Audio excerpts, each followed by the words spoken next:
Muchísimas gracias, Eva, gracias por la presentación y gracias a Fundación Solti, no solo por esforzarse por responder preguntas en el ámbito de la investigación médica, sino también por esforzarse en divulgar en el ámbito de la psico-oncología, de la legislación, del ámbito social, elementos que son fundamentales también para la calidad de vida de los pacientes. Así que, sin más, me adentro a contaros un poco lo que vengo a trasladaros hoy. Os vengo a hablar sobre gestión emocional en cáncer de mama, sobre gestión emocional en cáncer.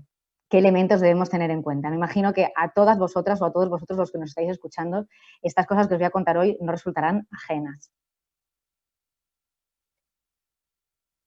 Bien, cuando llega el cáncer a la vida de las mujeres, a la vida de las personas, una amalgama de palabras sin duda que irrumpen en vuestra vida. Cáncer, miedo, metástasis, maternidad, psico-oncología, quimioterapia, radioterapia. Seguro que todas estas nos resultan ajenas.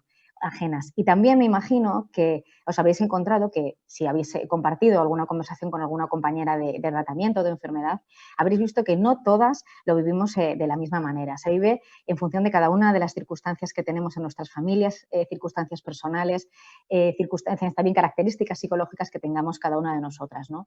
Y eso es importante que lo tengamos en cuenta porque es con esa mochila con la que nosotros también afrontaremos este proceso de enfermedad. Y la realidad es que el cáncer, me imagino que habréis vivido, que cuando llega a la vida de las personas llega como un tsunami, como un terremoto que cambia muchos de los aspectos vitales, muchos de aquellos elementos que nosotros teníamos como fijos, como estables y que servían para sustentar también nuestro bienestar. Llegan muchas emociones y me imagino que estas tampoco resultarán ajenas.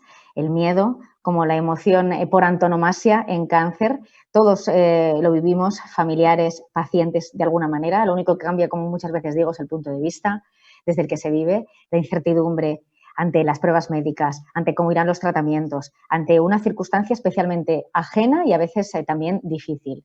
La ansiedad, tristeza en muchos momentos ante los muchos cambios que vivimos y a veces la sensación de pérdida vital en algunos momentos. Culpabilidad, soledad, tristeza, rabia. No son ajenas, como os digo. Cada paciente las vive desde un punto de vista, pero todas imagino que serán conocidas para muchas de vosotras. Y os planteáis quizá cómo manejarlas, cómo hacer frente a todas ellas. Hoy os quiero dar algunas pinceladas. Y lo primero que os quiero comentar es que ninguna de las emociones que os planteo aquí son patológicas, es decir, no son enfermedades. Las emociones nos sirven para adaptarnos a las circunstancias que vivimos, nos sirven para afrontarlo. Y la idea de la psicoterapia, desde luego, es que no se conviertan en una losa, que se conviertan en un elemento que nos ayude a avanzar. Sí, todas ellas, también las negativas, nos pueden ayudar a avanzar y a afrontar las circunstancias en las que nos encontramos. ¿Qué os planteo para manejar la ansiedad? Pues bueno, lo primero, un positivismo realista. Y esto choca un poco con muchas de mis presentaciones en las que a veces estoy un poco en contra del positivismo, ¿no? Pero estoy en contra del positivismo dogmático, del positivismo del tirano, ¿no? Que nos obliga a encontrarnos con una sonrisa en cada situación vital. Pues hay situaciones vitales en las que quizá no tengamos una sonrisa porque no son situaciones positivas. Pero sí os planteo que intentemos tener una actitud de afrontamiento positivo. Es decir, no todo tiene por qué salir mal. Así que, ¿por qué no afrontar de esta manera también estas circunstancias de enfermedad? También os planteo que incorporéis en vuestra vida actividades lo más relajantes posible para disminuir ese nivel de activación. Eso sí, ya os lo cuento mucho a mis pacientes que vienen a la consulta. No vale con realizar una actividad relajante un día, sino que se trata de incorporarlo de forma cotidiana como si se tratase de un entrenamiento. También os animo a que tengáis cuidado con esto de las anticipaciones negativas, con pensar en el futuro de forma inherentemente negativa. Os animo a que intentéis eludir o evitar este tipo de pensamientos, que sé que a veces no es fácil. Pero ante la incertidumbre, ¿qué os planteo? Pues tomar las riendas. Que empecéis a tomar decisiones, que os centréis, que las decisiones sean vuestras, que no vengan ni de vuestros médicos, ni de vuestros familiares, ni de vuestros allegados, que sean vuestras, centradas en vuestros deseos y en vuestras necesidades. También os planteo que tengáis, que recordéis que va a ser imposible controlarlo todo, pero sí que va a haber muchos elementos que estarán dentro de vuestro control y que podréis manejar. Buscad certidumbres, muy importante que las encontréis. La confianza que depositéis en el equipo sanitario, elegido por vosotros, vuestra capacidad de tomar buenas decisiones, centradas, como os decía antes, en vuestras necesidades. Y también vuestra capacidad de adaptación, de facilitaros la tarea. Sé que vivís muchísimos cambios durante la etapa de tratamientos, con el inicio de la enfermedad también, pero sé que también tenéis muchísima capacidad para adaptaros, para facilitaros la tarea, así que os animo a que retoméis esas capacidades y que identifiquéis esos recursos personales o ajenos que os pueden ayudar en esta tarea, ya sean instituciones, ya sean apoyos personales, familiares, amigos, profesionales, todos aquellos elementos que os puedan servir de ayuda en esta temporada. Os animo a que no escatiméis porque es momento de pedirlo. Y el miedo, como os decía, la emoción en cáncer por antonomasia. La realidad es que no existe una vacuna contra el miedo y si os soy sincera, yo tampoco querría aportárosla. ¿Os habéis planteado cómo sería vivir sin miedo? En consulta, muchas veces lo que pretendo es que nos hagamos un poco amigos del miedo. Porque la realidad es que yo vivo que hay dos tipos, me diréis si estáis de acuerdo conmigo. Hay un miedo que bloquea, un miedo que inhibe, que nos impide funcionar, pero también existe un miedo que nos avisa, que nos permite ser prudentes, que nos permite buscar la seguridad, que nos permite, como os decía antes, buscar buenas decisiones, elementos que nos den confianza. Así que la idea en terapia, creo que todos los psicólogos iremos un poco en este sentido, será enseñaros o acompañaros a convivir con el miedo sin que éste paralice, intentando que sea en la medida de lo posible un buen compañero. Y ahí os apunto que puede ser una buena herramienta asumir vuestra responsabilidad para manejar este miedo, incorporar los cambios e incluso haceros parte del equipo que se esfuerza por conseguir los mejores resultados para vuestra salud. También os planteo que una buena idea puede ser planificar positiva y flexiblemente, porque, bueno, estas circunstancias lo requieren ser flexible, pero también de forma positiva, planificar nuestro presente y también nuestro corto plazo, ¿por qué no? Generarnos cierta ilusión con lo que viene por delante y dejar un poquito de lado esa anticipación negativa de la que os hablaba antes.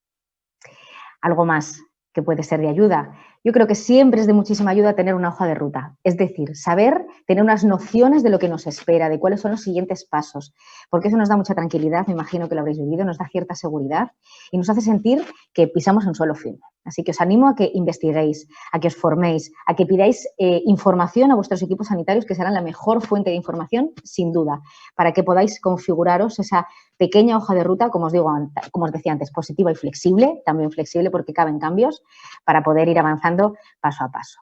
Y también que pues, os centréis en cuáles son vuestros apoyos, quién os puede ayudar y cómo, porque no todo el mundo que está a vuestro alrededor lo podrá hacer de la misma manera. Así que será bueno haceros estas preguntas un poco retóricas también para pues, identificar quiénes son esas personas o esos apoyos que tenéis a vuestro alrededor o quizá buscar apoyos nuevos. Calidad de vida, un elemento que todos los profesionales de la salud nos esforzamos por definir y por facilitar a nuestros pacientes. Pero es un elemento muy subjetivo, así que yo os planteo también que vosotros reflexionéis dónde está vuestra calidad de vida, qué es lo que os proporciona ese bienestar, quién os proporciona ese bienestar, para que sin duda os rodeéis de todos esos aspectos. La tristeza también es una emoción importante a tener en cuenta y que suele surgir sobre todo más a largo plazo, cuando ya estamos un poco más desgastadas después del proceso de tratamiento, después de haber vivido diferentes cambios y también con la percepción de pérdida. ¿Cómo se expresa? Porque se expresa de muchas maneras, no solo se expresa con el llanto. Pues a veces la podréis notar porque llega en forma de apatía, a veces de irritabilidad, de enfado, con la vida, con la gente que tenemos a nuestro alrededor, a veces por la desmotivación que tenemos, por el llanto, como os decía antes, que es lo más frecuente, o también con esa percepción de desesperanza, ¿no?, hacia el futuro. También hay elementos que la intensifican, como os imaginaréis, entre ellos la soledad, el aislamiento, que quizá esté ahora un poco más intensificado por los tiempos en los que vivimos, la sensación de indefensión, esta sensación de que no sabemos cómo afrontar, de que no tenemos herramientas para abordar esta circunstancia, la culpabilidad, la percepción de que le estamos generando mal a otros o que estamos generando mal a nosotros mismos. O también esta sensación de frustración, ¿no?, de que no hemos conseguido nuestras expectativas, lo que esperábamos.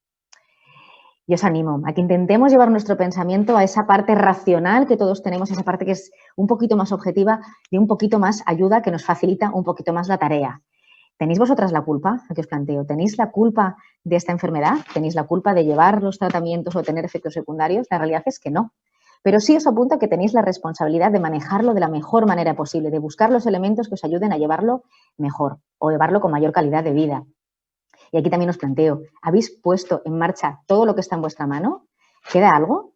Bueno, pues os planteo que lo reflexionéis también para empoderaros en este proceso y buscar todos los elementos que sean de soporte. La realidad es que siempre es importante tener un motivo para avanzar, un para qué, algo que nos invite a seguir funcionando.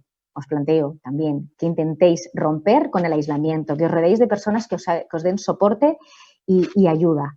Obviamente, en estas circunstancias, siempre cuidando vuestra salud y teniendo en cuenta todas las medidas y los de seguridad sanitaria que nos recomiendan los equipos. Pero, ¿por qué no romper ese aislamiento? Me imagino que todas vosotras os habéis puesto en marcha durante esta temporada con un montón de herramientas cibernéticas que favorecen, bueno, que nos impiden romper esa seguridad y que favorecen sentirnos cerca de las personas que queremos y que nos rodean. ¿Habéis reflexionado sobre qué es lo que os hace sentir bien? ¿O quién es quien os hace sentir bien? Bueno, pues rodearos también de todos estos elementos. La sexualidad es un elemento que todas demandáis información y hoy no quería dejarlo de lado. ¿Por qué? Porque es positivo tener una sexualidad plena, porque es positivo mantener una sexualidad adecuada y satisfactoria durante los tratamientos y porque sexualidad también está relacionada con salud, ¿por qué no? Así que aquí os planteo ciertas preguntas que a veces llegan, a ver si os generan a vosotras también esa inquietud por responder. ¿Cuál es la mejor relación sexual? Pues, sin lugar a dudas, es la relación que sea disfrutada. Vosotros ponéis los límites, ponéis las condiciones, ponéis las maneras y las formas, pero yo os invito a que investiguéis en vuestra satisfacción, en vuestro placer, para que encontréis esa relación que sea la adecuada y que vosotras pongáis las normas. ¿Y cómo disfrutar una sexualidad plena durante los tratamientos? Pues bueno, algo que tenéis que tener muy en cuenta es que la sexualidad, las relaciones sexuales no son una obligación y si se convierten en una obligación, empezarán a no ser disfrutadas. Que os adaptéis a las circunstancias en las que os encontréis, porque quizá en cada momento no tengáis el mismo deseo de desarrollar cualquier tipo de actividad que antes sí que hacíais. Así que os adaptéis al momento en el que os encontréis y que juguéis con vuestra sexualidad de forma siempre positiva. Que os adaptéis a ella de forma progresiva, que vayáis incorporando elementos de forma pausada y poco a poco, siempre priorizando vuestro disfrute y vuestro placer. Y aquí os apunto que la creatividad será un punto añadido a vuestro favor. Así que aumentéis un poquito de creatividad, que investiguéis, que juguéis y que quitéis un poquito de tabú y un poquito de peso a todo lo que tiene que ver con la sexualidad, porque sin duda tiene que ser disfrutada. Que os comuniquéis, no solo con vuestra pareja, sino también con vosotras mismas, porque si no sabéis lo que os gusta, si no sabéis lo que os hace sentir bien, será muy difícil que os sintáis plenas a la hora de desarrollar vuestra sexualidad. En definitiva, que no empecéis la casa por el tejado, así que os animo a que vayáis poquito a poco descubriendo que os puede llegar a gustar tanto a vosotras mismas como para poder después compartirlo con vuestras parejas, si así lo deseáis. La casilla de salida va a ser el fomentar el erotismo, fomentar vuestra sensualidad, para así también favorecer que aumente vuestro deseo, porque los tratamientos no impiden que podáis continuar con vuestras relaciones sexuales de forma satisfactoria, siempre y cuando, como os digo, sean adaptadas a cada momento. Bueno, pues os he contado muchas cosas, pero la realidad es que, pues eso, el cáncer muchas veces se puede convertir en un ascenso, en la sensación de una escalada. Yo os recomiendo que en este ascenso metáis en vuestra mochila información, seguro, que confianza en vuestro equipo sanitario y si no, que busquéis, que desarrolléis esta confianza, esperanza, empatía, autoescucha, sin duda también autocuidado, que os empoderéis en la toma de decisiones y en la búsqueda de información y también que os comuniquéis con vuestro equipo sanitario y con vuestros allegados. La búsqueda de apoyos, como os decía antes, será fundamental y también que os deis permiso para vivir con una plena calidad de vida durante los tratamientos.